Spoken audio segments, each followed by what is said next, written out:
মৰমৰ ছাত্ৰ-ছাত্ৰীসকল, আজি তোমালোকৰ আপোন পাঠৰ পাঠ 2 বিপদৰ বন্ধু নামৰ সাধুটোৰ পৰৱৰ্তী প্ৰশ্ন উত্তৰসমূহলৈ আগবাঢ়িছোঁ। এই ভিডিঅ'টো তোমালোকে মন দি চাবা আৰু প্ৰশ্ন উত্তৰসমূহ বুজিবলৈ চেষ্টা কৰিবা। 3 নম্বৰ, সঁচা নে মিছা লিখা। কিছুমান বাক্য দিয়া আছে, সঁচা নে মিছা লিখিব লাগে। কটো হৈছে ফেঁচাটো নৈখনৰ ওচৰৰ জোপোহা এটাত বাস কৰিছিল। ইয়াৰ উত্তৰ হ'ব মিছা, কাৰণ ফেঁচাটো এটা খুৰুমতহে বাস কৰিছিল, হয়নে? খটো চোৱা, বাঘে সপোনত ফেঁচাটো খোৱা দেখিছিল। ইয়াৰ উত্তৰো মিছা, কাৰণ বাঘে সপোনত হাতীৰ মূৰটোহে খোৱা দেখিছিল।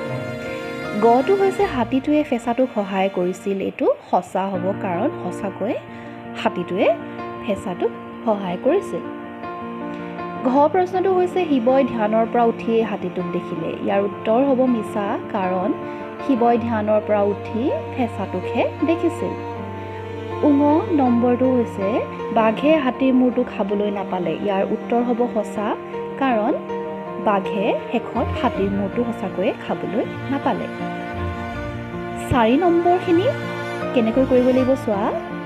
এটা উদাহৰণ দিয়া আছে।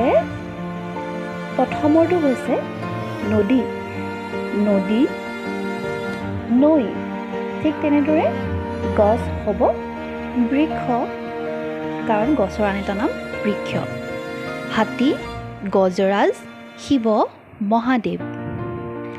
আকৌ একেদৰে মূৰ মানে শিৰ আৰু বাঘ ব্যাঘ্ৰ। সপোন, স্বপ্ন, পৰ্বত বা গিৰি। আকৌ বন্ধু বা মিত্ৰ, চৰণ অৰ্থাৎ ভৰি। টোপনি আমি নিদ্ৰা বুলিও কওঁ, পাৰ্বতীক আকৌ আমি শিৱানী বুলিও কওঁ। পানী আমি জল বুলি কওঁ, সূৰ্য বেলি। গতিকে আশা কৰোঁ তোমালোকে এইখিনি বুজি পাইছা আৰু আজি ইয়ালৈকে থাকক। ইয়াৰ পৰৱৰ্তী শ্ৰেণীত আমি ইয়াৰ পাছৰ প্ৰশ্ন উত্তৰখিনি কৰিম।